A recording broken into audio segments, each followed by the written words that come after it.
Welcome to those who are joining.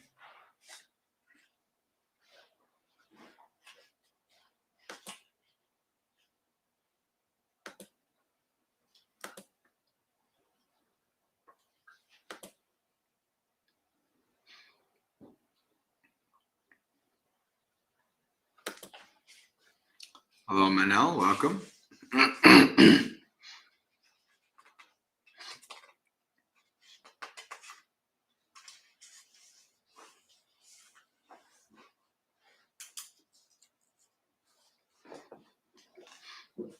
I'll give it another minute or two for people to join and we'll get started. Welcome, Vanessa. So as the title says, we're on Aññatitthiyasutta Nikaya 3.68. It's a short sutta for a short session today.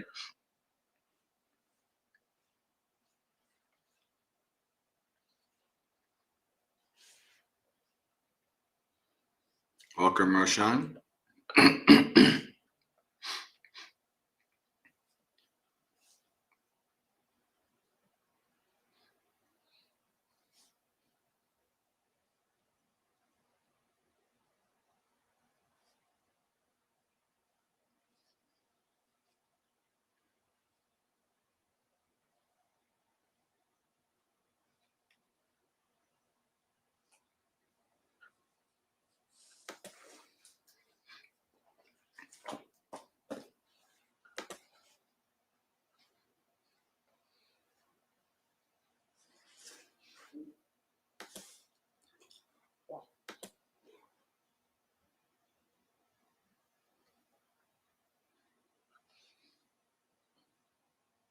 Hello, Jay.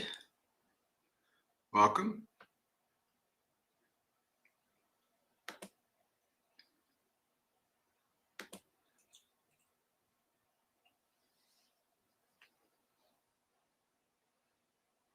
All right, let's get started. So again, Aññatitthiyasutta Nikaya, Book of Threes, number 68. Followers of other religions or sects. Mendicants, if wanderers of other religions were to ask, there are these three things. What three? Greed, hatred, and delusion. We should actually probably Namo. So let's do that first.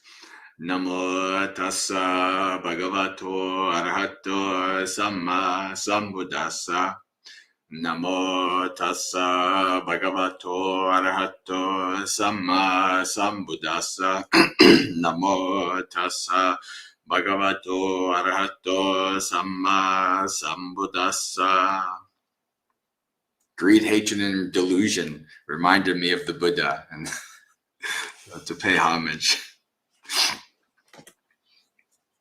All right, there are these three things: greed, hatred, and delusion. These are three things. What's the difference between them? And how would you answer? These three things are very important. When the Buddha is asked what is Nibbana, like what is awakening, the Buddha says the abandoning of greed, hatred, and delusion. So these three things are at the core of practice. We should listen well. Our teachings are rooted in the Buddha. He is our guide, our refuge. Sir, may the Buddha himself please clarify the meaning of this. The mendicants will listen and remember it. Well then, mendicants, listen and apply your mind well. I will speak. Yes, sir, they replied. The Buddha said this: Mendicants, if wanderers of other religions were to ask, there are these three things. What three? Greed, hatred, and delusion. These are the three things. What's the difference between them? You should answer them. Greed, reverence, is mildly blameworthy, but slow to fade away. Hate is very blameworthy, but quick to fade away. Delusion is very blameworthy and slow to fade away. And if they ask, what is the cause? What is the reason why greed arises? And once arisen, it increases and grows. You would say, the beautiful feature of things. This is the Subha Nimitta. Nimitta in the suttas means a sign of something, right? So Subha is beautiful. Maybe you're familiar with the word Asubha when we talk about Asubha practices, reflecting on the non-beautiful, right? So beautiful signs are what create greed. So this word, the three Pali words here, Lobha, Dosa, Moha. Lobha is really, the most common way it's translated is greed, but really at its core, it's attachment. That's really the word I think that best defines this. It's this grasping, attachment, clinging, wanting. Right? And so we see a pleasant sight, we hear a pleasant sound, we smell a pleasant odor, we taste a pleasant taste, and then grasping, clinging, attachment, lobha, we want. So the Buddha is saying it's this, these pleasant experiences, these subha nimitta, the pleasant signs that are the cause there. This is why attachment, greed, clinging, covetousness, this is why this arises. And this is how it increases and grows. This is an interesting, one thing I guess I skipped over. I do want to talk a little bit about the classifications that the Buddha gives the three. Right? So he says, greed, so attachment is mildly blameworthy, but slow to fade away. So that clinging, that grasping, it's not the most horrible thing you can do, not the most horrible thing you can engage in, but it's long lasting because it can be very subtle, very, very hard to see. It can be there, long lasting. Hatred is very blameworthy, but quick to fade away. So we think about somebody who's in a, dosa is aversion, right? This is pushing away, not like, lobha is the bringing to, is the clinging, the grasping. Dosa is the pushing away, the aversion, the revulsion. And this is considered to the Buddhist teachings here a very blameworthy thing. But you might see in yourself or others when anger and these things arise, they flare up. But the flare kind of goes away quicker. So this is where the saying, it's faster to fade away. So what is the cause? If they ask, what is the cause? What is the reason why hatred arises? And once arisen, it increases and grows. The feature of harshness. So this is also a nimitta.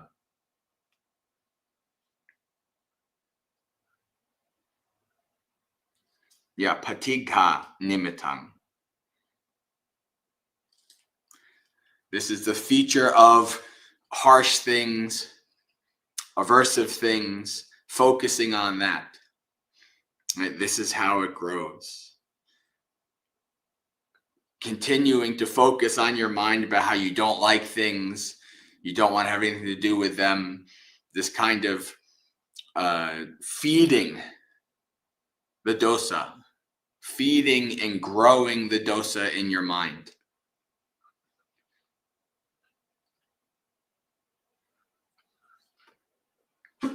Let's check the chat. All right.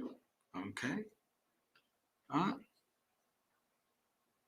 Hello, Maria, Bhumika, Amaranta, Sud.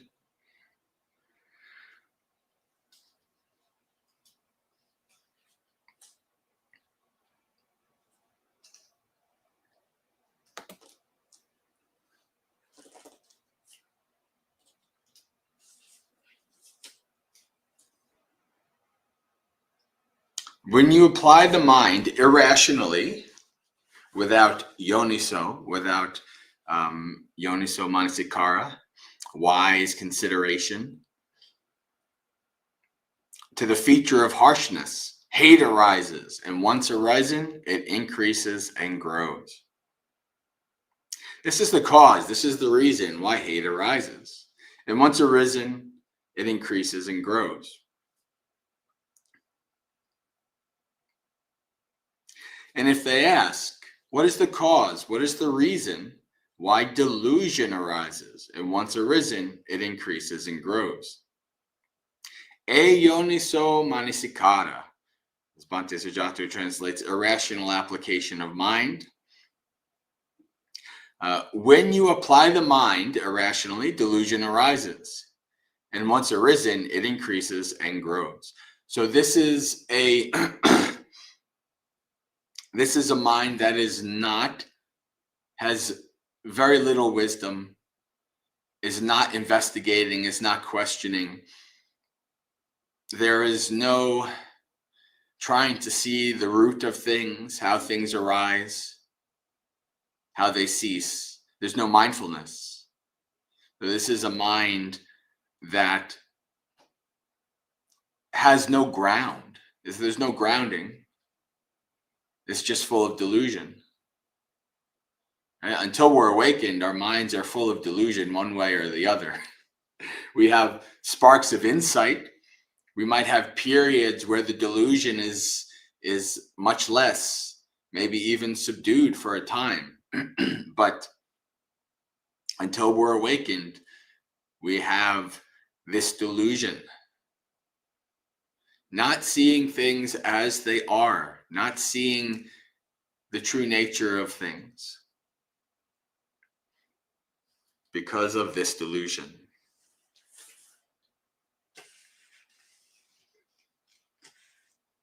This is the cause, this is the reason why delusion arises, and once arisen, it increases and grows.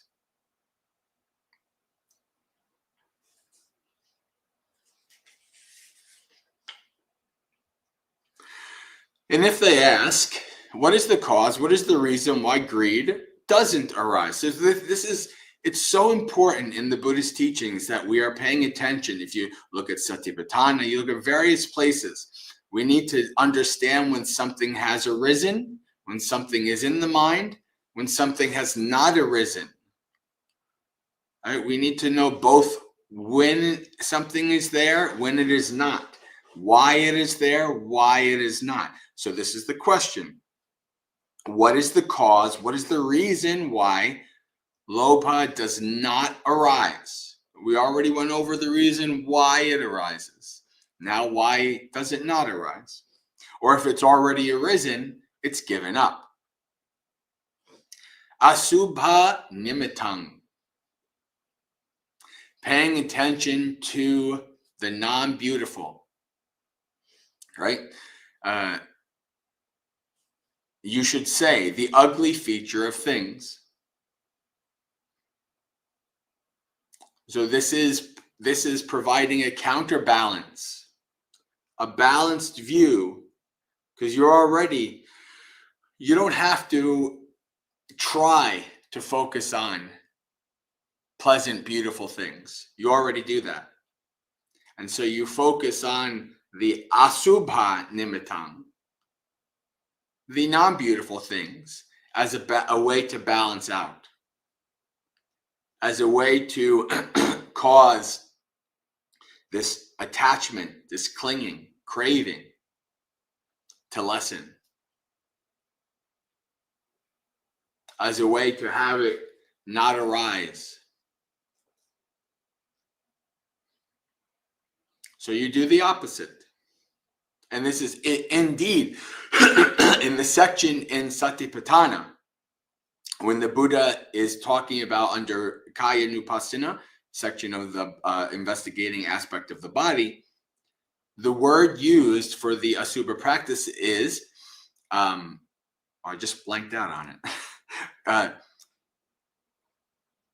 Patikula Manasikara. Manasikara means to consider, to contemplate. Patikula can mean like revulsion, but it also can mean considering the opposite. So what we have here is, this is the reason for it to arise, the subha nimitta, the pleasant, the beautiful. That's what causes it to arise. So to cause it to not arise, we do the opposite. We consider the opposite. Instead of being raptured into the pleasant and the beautiful, we investigate, we consider the unpleasant, the asubha. So we have a balanced view on what we are attaching to. And when we have that view, when we see, okay, this is the pleasant, this is the unpleasant, then naturally our attachment fades. It's not a hatred. It's not like you're trying to train yourself to hate the things, because then you're going into dosa. This is simply understanding the nature of whatever it is you're attaching to, seeing the asubha, and then naturally your clinging lessens, naturally the greed lessens.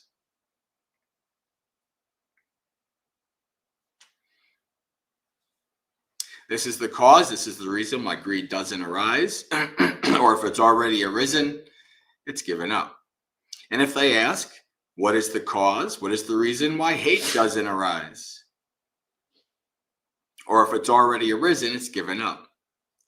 You should say, metta ceto vimutti, release of mind through metta.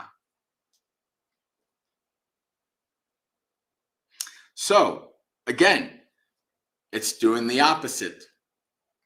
Focusing on hatred and aversion and resentment and all of these things is feeding that dosa, feeding it, growing it. You do the opposite to starve it. You develop a mind of limitless goodwill. You develop a mind of transcendent compassion, of happiness for the good nature, the good karma of other beings, of equanimity, the Brahma Viharas, the mind that dwells in the heavenly realms. Right? To abandon this hatred, this aversion, all of these things, we practice metta. This is why metta is a very important practice. Metta goes against one of the three causes of ignorance, one of the three things that keep us in the samsaric cycle.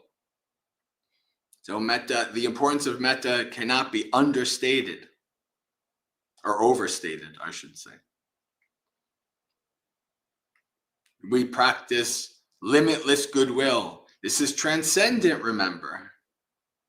All of these things, it goes beyond who we like and who we don't like. all of these things. It has to. For it to overcome dosa, it has to be transcendent. Otherwise, all it does actually is feed dosa. Because you feed into, I like these people, I don't like those people. These people are good people, those people are bad people. And that just feeds into dosa. And moha too. Well, and loba as well. So, metta.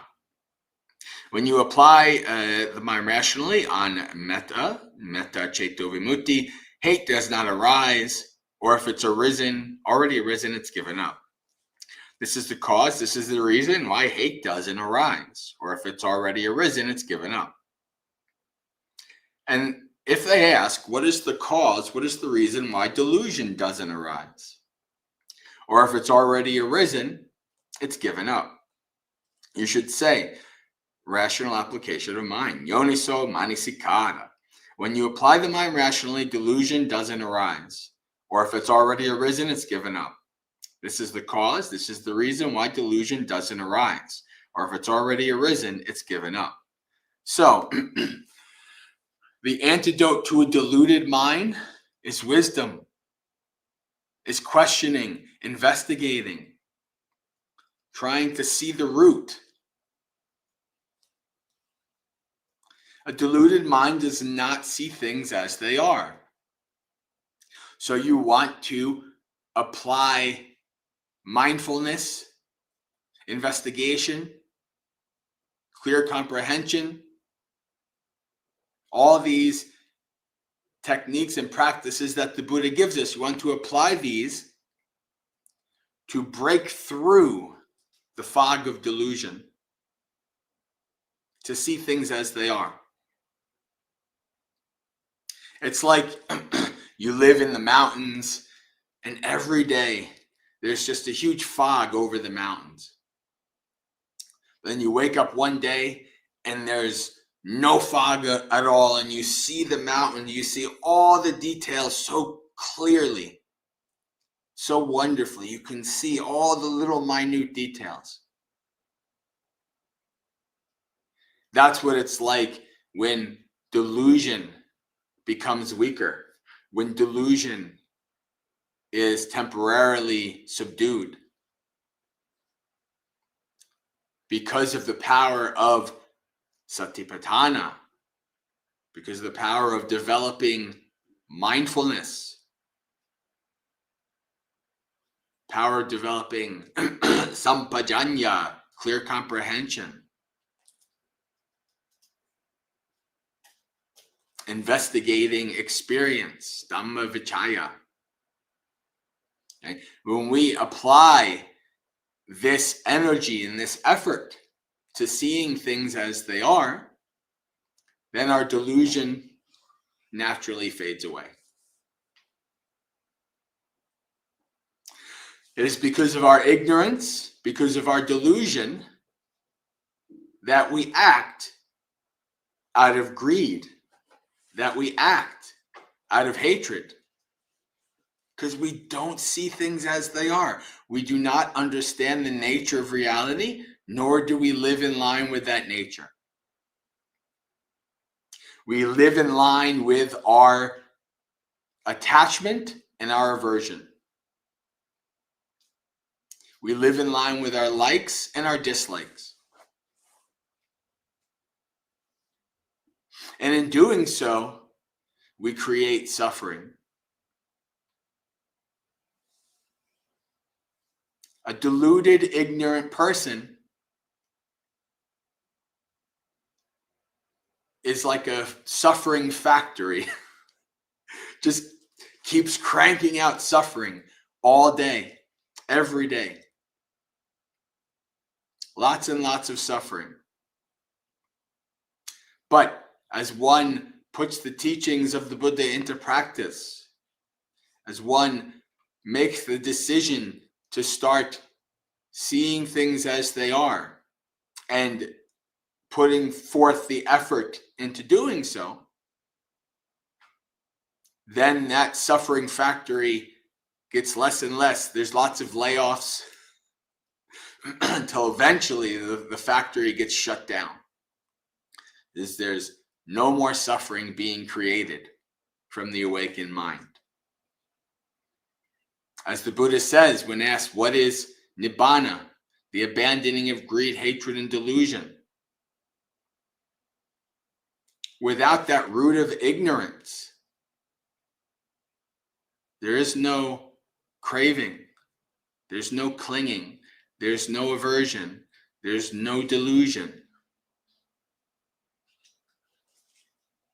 A deluded mind does not see things as they are and acts accordingly. A clear mind sees things as they are and acts accordingly. All right. So we're at a half hour. The sutta's over. I'll give a couple of minutes to see if there are any questions. And if not, then we can end for the morning. And we'll be back later tonight at 7 p.m. or 7:30 p.m. for monk chat.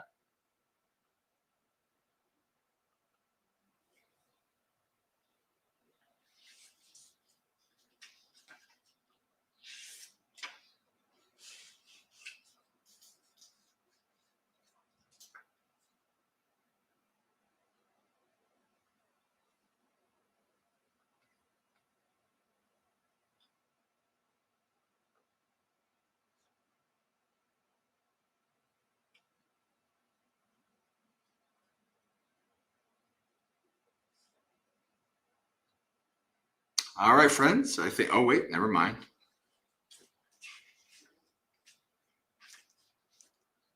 Manil says, I understand Yoniso Manasikara, purposeful attention better in context of social interactions when I'm interacting or observing interactions. Does Yoniso Manasikara, okay, it's still waiting.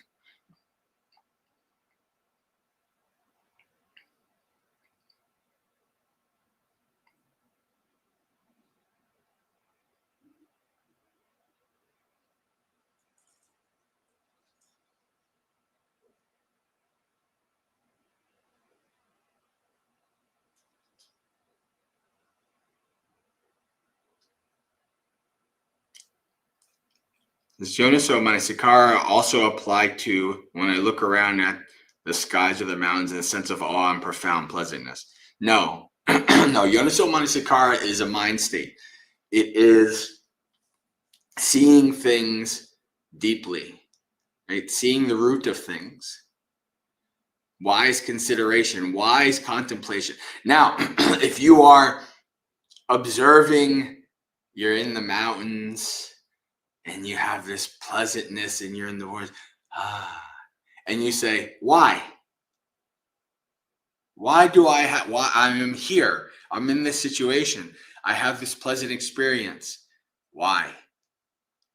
That's Yoniso Manasikara, investigating. What are the causes and conditions that have led to this very pleasant experience? Which I personally know well because my meditation is always better when I'm by myself in nature, especially in the mountains. I always feel better. When I'm in Colorado, in general, I feel better. Just being able to see the mountains and to be in the mountains. And there's causes and conditions for these things. So Yoniso Manasikara is why? Why are these things arising?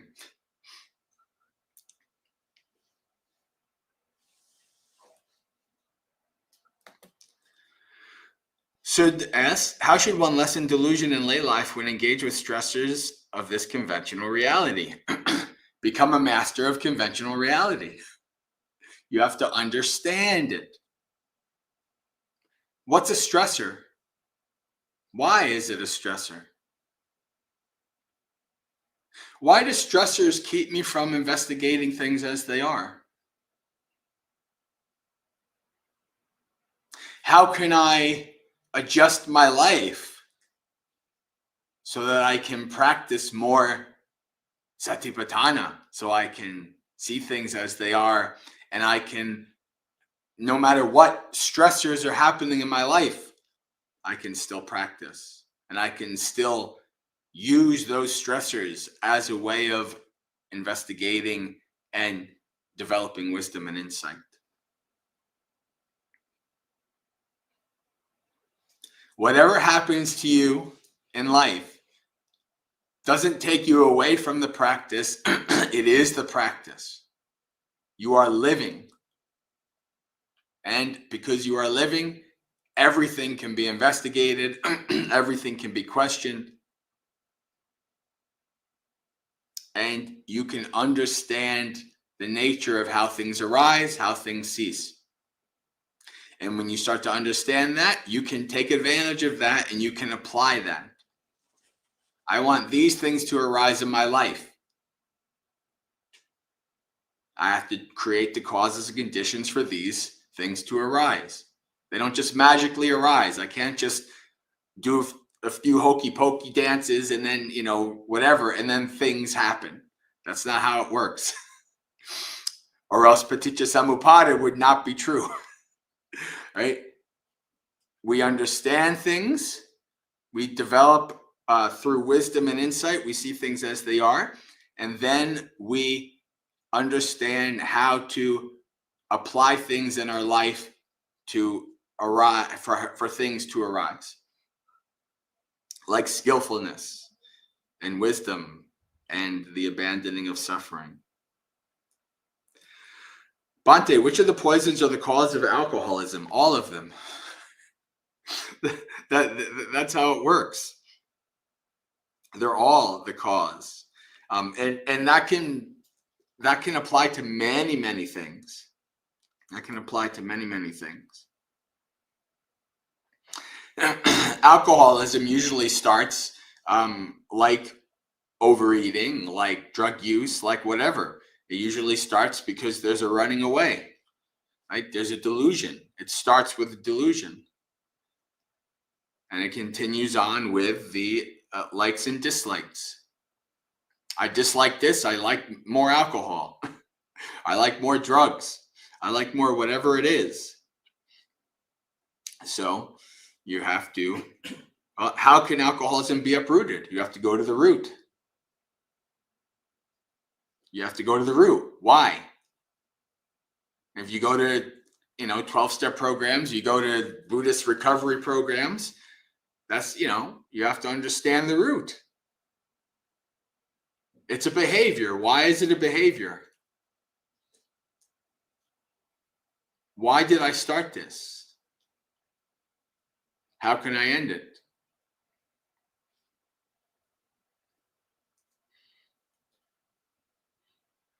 So I would suggest like Buddhist recovery. Yes, there are many Buddhist recovery programs. I've been to many of them. Just in Colorado, I've been to about 3 or 4.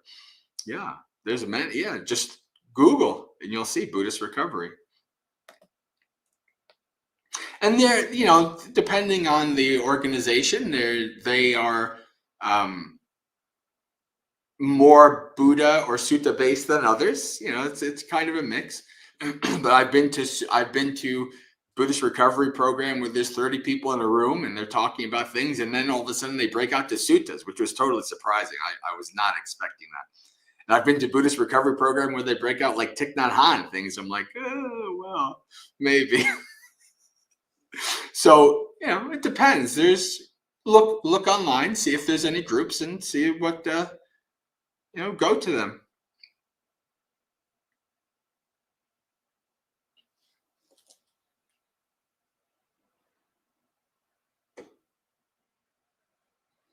Sud. There, Buddha talks about these kind of things with the monks in many places. Dear Bhante, how can one decrease one's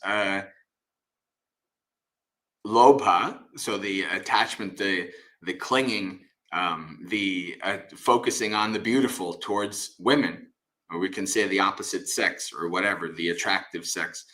Sometimes the mind can unsee the pleasant subha signs. What should one do then?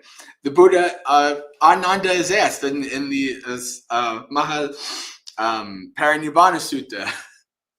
Ananda says, what should we do in talking with women? And there's this whole line, and then the last line after Ananda keeps asking, Buddha says, "Be mindful, Ananda." Right? So, yes, obviously, for most people, the kind of human drives, like sexual attraction, that's going to be very strong. Why? Because there is the evolutionary drive to procreation, to keeping the species alive. And because of that, you have all these attractions. And when you really start to investigate this, you see this very deeply. You see all of these drives: the drive for sleep, the drive to eat, the drive to procreate. All of these are part of this human being, part of who this experience is. You're born as a human. So you have these drives. So you investigate that. You see, even myself, even before I became a monk, my drives in this way were quite diminished. But I still recognize when I see a beautiful, beautiful woman, that I recognize, oh, this is a beautiful person. But that doesn't infest. It's just like a kind of just in noticing, just in an acknowledgement. And then I, try to engage with wisdom and mindfulness. And, just like you might notice, ooh, this person is, got all deformities or whatever. We notice all these different things about people. And then we engage with them, and we try to, engage with them in a mindful, skillful way with goodwill and friendliness. That's all. So you just try to recognize the attraction.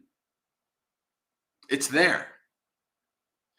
I mean, there's even scientific reasons. There's like the golden mean, like there's literal science in terms of like facial structure and beauty and all these kind of things. It's pretty interesting when you get into it, when you investigate it. So you, just like anything that is attractive, you observe, you understand, why is this attractive? What is it about it? Why? And do I act skillfully or unskillfully because of it? If I act unskillfully, well, what should I do? Maybe there's things to do between attraction and unskillful behavior. Right? You notice the attraction, and 1, 2, 3, 4, 5. There might be 4 or 5 things you can do to cut out any unskillful behavior that might arise because of that. So, this works with anything that is lobha, anything that is attached, pleasant, that we want to have more of. We have to try to make sure that we have a mindful, skillful relationship with whatever we have that attachment to. Otherwise, attachment leads to suffering. That's how it goes.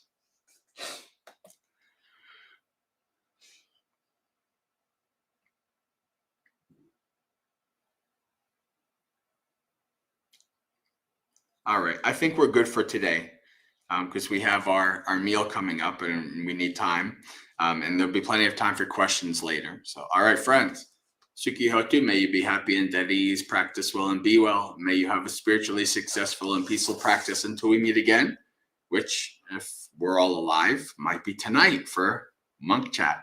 So, see you later. Have a good day.